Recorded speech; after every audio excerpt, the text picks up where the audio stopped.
Now we will move to our main event, which is general lecture. Presentation of material will be presented by Dr. Idam Shah Eka Putra. But before that, I will briefly read the curriculum vitae of Dr. Idam Shah. Dr. Idam Shah is a lecturer at Universitas Persada Indonesia (IAI) and in 2024 was as an adjunct professor at Universitas Sumatera Utara, North Sumatra. Since 2019, he is honorary research fellow for the Center for the Resolution of Intractable Conflict and currently a research affiliate for the Center for the Study of Social Cohesion, University of Oxford. He graduated master degree from University of Indonesia at 2007 and finished his doctorate degree with distinction in social psychology at 2015 from Johannes Kepler University of Linz, Austria. His research interests are in social psychology, particularly prejudice, violent Islamic extremism, religious fundamentalism, intergroup and interreligious relations, social stigma, social exclusion, and intergroup conflicts. At 2017, Dr. Idam Shah is a recipient of the Sarlito Wirawan Sarwono Award, granted to rising Indonesian scholars actively involved in psychological research and its dissemination in Indonesia by Nusantara Psychological Science Consortium. At 2022, he is also awardee of the Indonesian World Record Museum as an Indonesian social scientist who has published consistently every year in peer-reviewed journal indexed by Scopus from 2013 until 2022. Dr. Idam Shah is also very active in other scientific activities in social psychology, both in Indonesia and outside Indonesia. That was all of curriculum vitae of Dr. Idam Shah, and today he will share his knowledge with all of us regarding academic publication issues in psychology in Southeast Asia. To Dr. Idam Shah, please, time is yours. Okay, thank you, Mbak Dewi. Let me share my presentation slides first.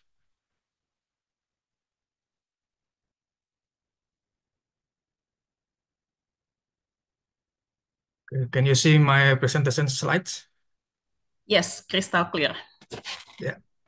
And my voice as well. Can you hear me? Yes, we can hear your voice. Okay, great. Yeah, thank you. Thank you so much. Yeah. It is truly an honor for me to be here representing my university. And I believe we have an important agenda for today's events. As shown on the screens, I will share presentations on the topic of academic publication issues in Southeast Asia. And mainly, the focus will be on the challenges faced in Indonesia and the Philippines. Now, let me begin to inform you about Journal of Social and Political Psychology. So, since its inceptions, JSPP encouraged research and researchers from the so-called underrepresented societies of all countries to publish in JSPP. Even now, in our new policy, we are prioritizing research from underrepresented places. But still, it is not without a problem, and it is so challenging to get quality research from those places. And even though we prioritize research from underrepresented places, in 2024 JSPP publications, yes, the author and locations of the research conducted are diverse now, but many regions remain underrepresented. Yeah, for instance, no article reported from South America and only one article each was published from MENA. MENA is the Middle East, North Africa, or WANA. WANA is West Asian, North Africa regions, as well as one article only published in Asia and Africa. And while we receive more submissions from underrepresented countries, many were that's rejected for being outside of JSPP scope or below the quality standards of JSPP. So even with our new policy, it looks that we still have a long way to go to fulfill our journal's goal in representing a more global and inclusive version of social and political psychology. Yeah, in my case, even though I have publication in international peer-reviewed journal, but I still feel it so difficult to publish my research. And indeed, these challenges are commonly found among non-English speakers. Why? Yeah, because English is not the first and the main language used, and academic writing in English is like a different level, like a different role, where your score either in TOEFL or IELTS is not a guarantee. Even if you think that your grammar is excellent, it doesn't mean that you will be good in academic writing.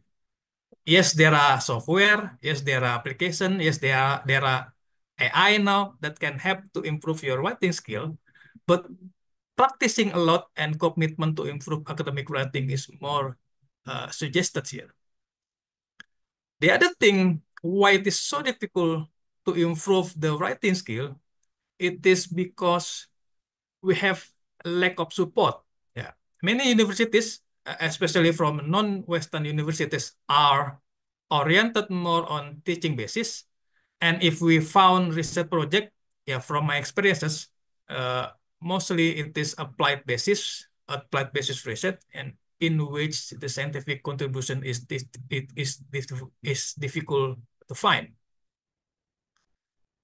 But despite all limitations I have mentioned previously, most countries, even from the global south, including Southeast Asia, have high demand and pressure for their scientists to have scientific publications.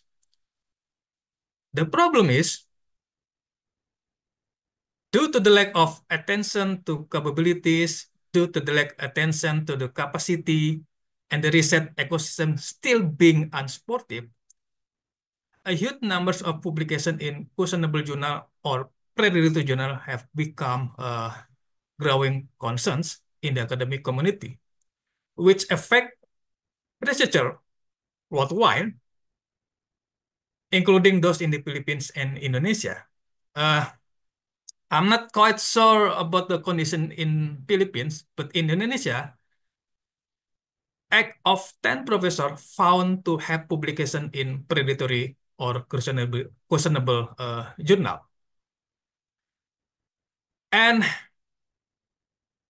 I have at least 2 concerns related to high pressures for scientific publication and lack of research skill or capacity. My first concern is because of high pressure and demand, for faculty member, it is important for them to be able to report scientific publications. There is a trending issue now of unethical practice where a third party help the researcher or scholar to complete a scientific manuscript. And this type of academic service is called as contract cheating. And any practice of academic publication where it use a third party to complete their manuscript, it is considered as wrong and it is one of academic misconduct activities. My second concern is, let's say they have attempted to submit to credible journal, to trusted journal. I don't know how many times they did it, once, twice, and so on.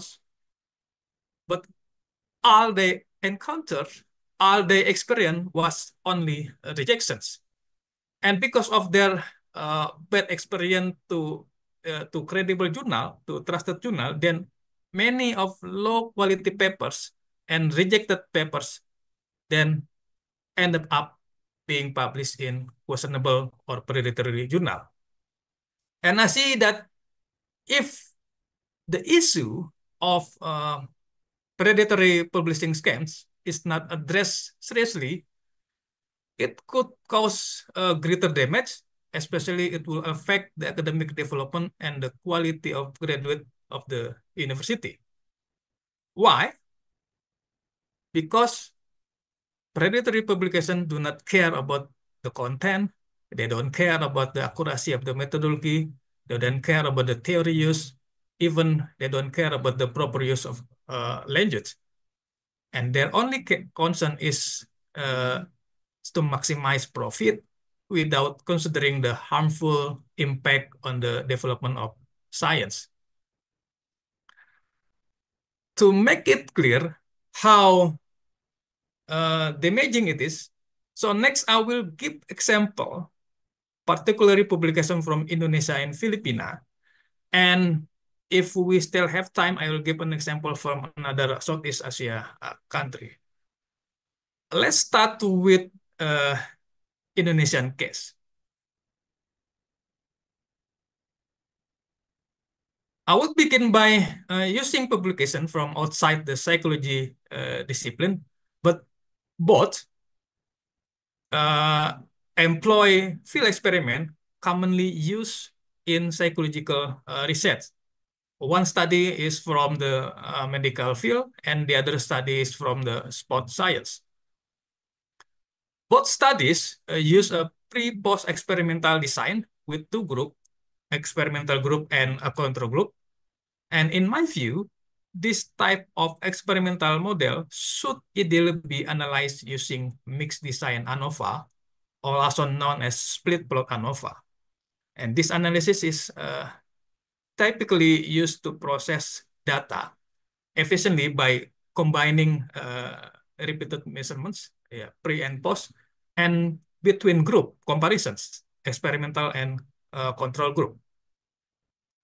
Unfortunately, the researcher in this paper only used t-test, which did not allow for interaction result comparing the group across the pre-post analysis. So, based on my knowledge, the researcher used an inappropriate analysis method for their study.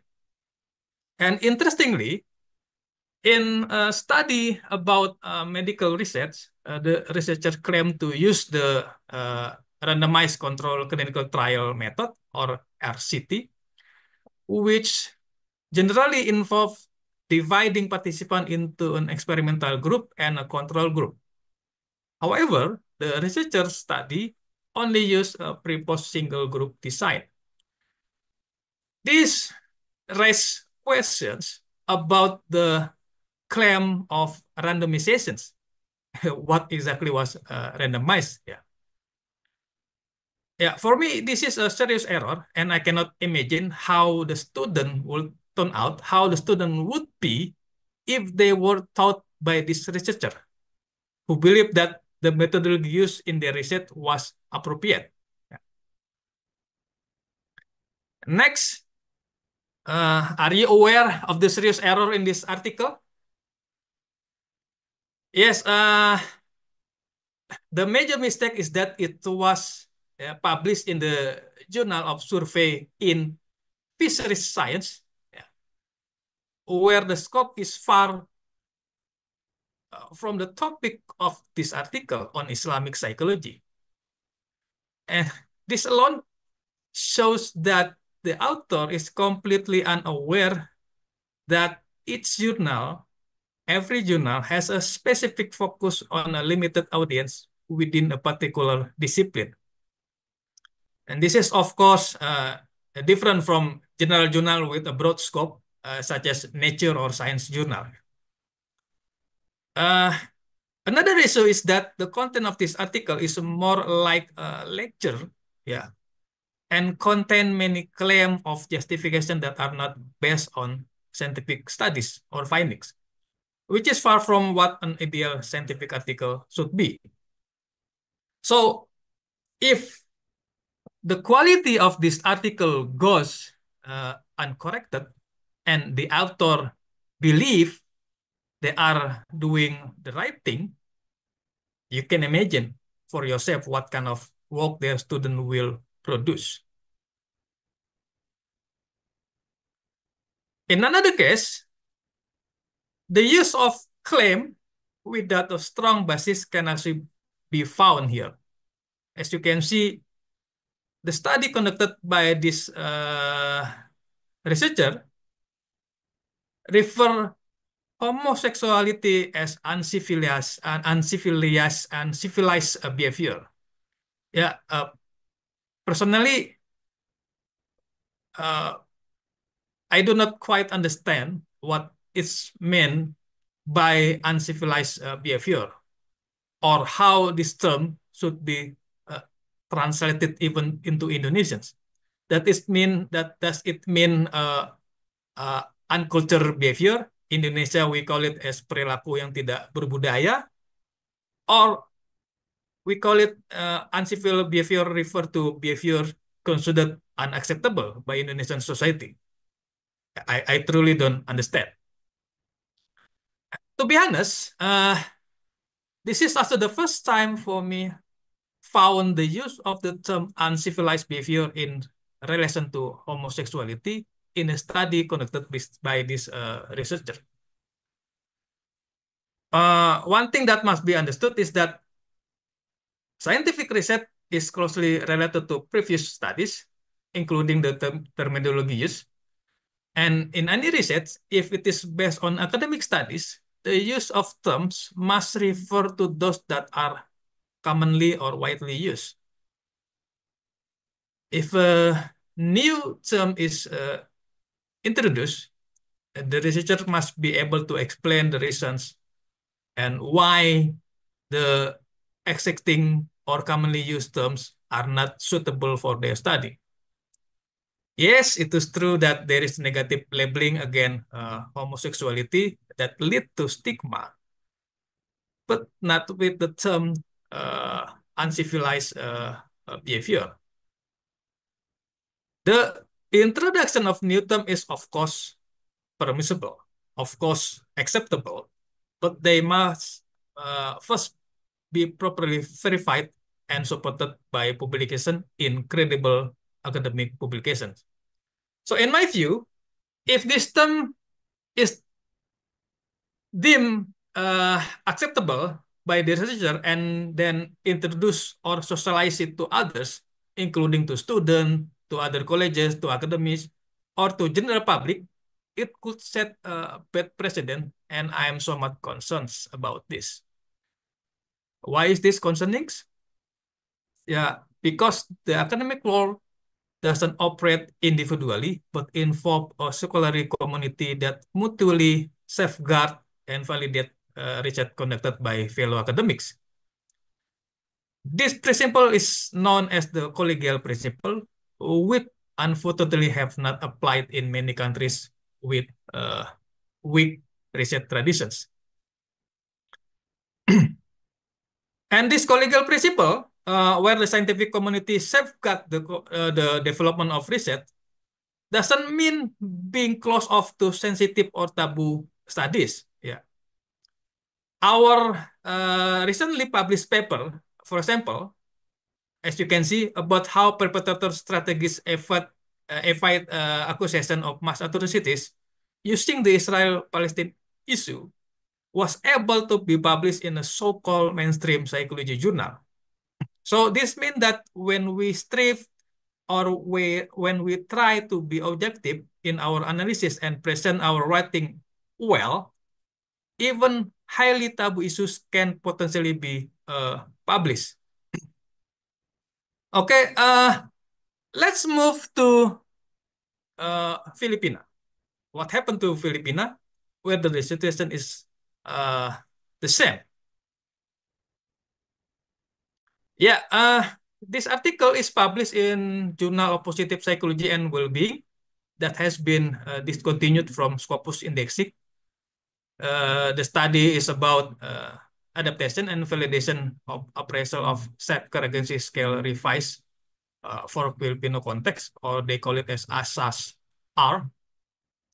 And I found a lot of problems with this research. First, it has issue with theoretical framework. It is informed that the study used Bandura social cognitive theory, or SCT. They use it as the foundation for validating the SSR scale. However, the connection between SCT and shape agency measurement is not clearly justified. While SCT explain behavioral learning and shape agency, it doesn't directly address self-care agency as conceptual in SSR. And what is confusing, the study cite other SSR adaptations in different cultural contexts, but doesn't discuss whether the studies also use SJT. The study also has several methodological issues. While it only collected participants from the 3 private universities without participants from public universities, the study claims the SSR is valid for the Filipino context. So this claim is considered over generalized. The study also states that exploratory factor analysis, or EFA, support the original 3-factor model, but it doesn't report factor loading and eigenvalues, making it unclear if the structure was statistically strong. Next, almost with a similar idea about scale measurements, this article raised the topic scale development of Filipino inclusive education attitude. Some issues about this study are: first, it is informed that the study adapt existing scale attitude toward accepting all students or atas scale, but doesn't provide a strong rationale for why this scale is the best fit for the Filipino context. The study also relies mostly on policy-based discussion, but doesn't sufficiently engage with social or educational psychology theories that would support its scale adaptations. In terms of methodological issues, the sample size is considered small, with only 181 pre-service teachers from the one university in Luzon. And this is just a single study that limit generalizability to all Filipino teachers. So I don't know if these two articles, this article and the previous article, are considered as the success story of scale development or adaptation. And if these are shared to students or other Filipino colleges, I don't know how it would give the imaging impact for the development of psychological measure in Philippines. Okay, let's move to another publications. This journal is also discontinued from Scopus indexing. Again, this paper about the psychological diversity in workplace has several issues related to low quality writing and problematic aspect. And some key concerns I found: it has a weak research design and methodology. The use of MBTI, a Myers-Briggs type indicator, a tool widely criticized for lack of scientific validity and reliability, is problematic. Yes, MBTI is so popular in psychological practice, but it is rarely used for academic research in psychology. So it doesn't align well with modern psychological standard that prefer tools based on the, for example, Big Five personality trait or other personality trait usually used in psychology research. The paper also claimed to build on Hofstede's cultural dimensions theory, but the connection between Hofstede's dimension and MBTI result is weak and poorly explained. The sample size also small and not representative, limiting the generalizability of the findings. The study also lack of depth analysis, where the analysis rely heavily on descriptive statistics with limited inferential analysis. Finally, it has problem with writing quality. Many sentences are repetitive, making the text unnecessarily lengthy and difficult to understand. So, yes, I have explored problematic paper from Filipina, but how about another country from Southeast Asia? Hope I still have times, and I will inform a bit for what happened to Vietnam, just a bit.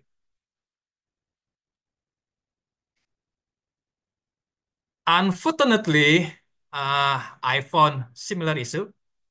So if you notice, it is obvious that the paper doesn't fit the scope of the psychology journal. The journal is called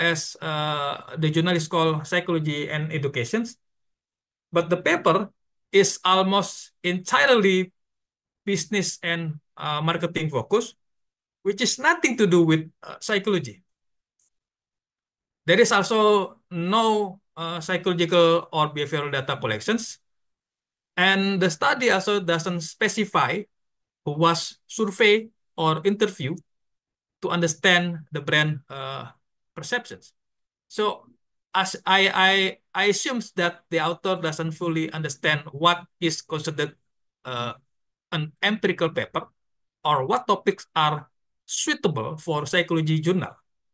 In my view, if this type of paper can be published in a psychology focused journal, then we need to question the credibility of that journal. Okay, I think I will stop here for giving example of paper that are questionable in terms of their quality because the list can be long. So what now? Can we just empower scholar uh, from underrepresented countries through workshop so that they can produce a good article? Well, I have delivered many workshops regarding academic writing, but it did not work well as after the workshop, the participant went back to their normal activities. And I think this is the reason why many of them are stuck for being just data collectors. So what I think now is that it has to be more than from workshop to workshop. I have some alternative solutions, some alternative recommendations. First, when it is not possible to rely on all faculty members and your university don't have enough budget to hire a large number of new faculty members with a strong research and publication record, you can start by identifying which which faculty members are still promising and have the potential to strengthen the university's research. Yeah, we can start to prioritize to those who really have potential, rather asking all faculty members to have scientific publications. While they are being encouraged, another alternative is to invite experts who could potentially serve as mentor to help improve the quality of research and publications.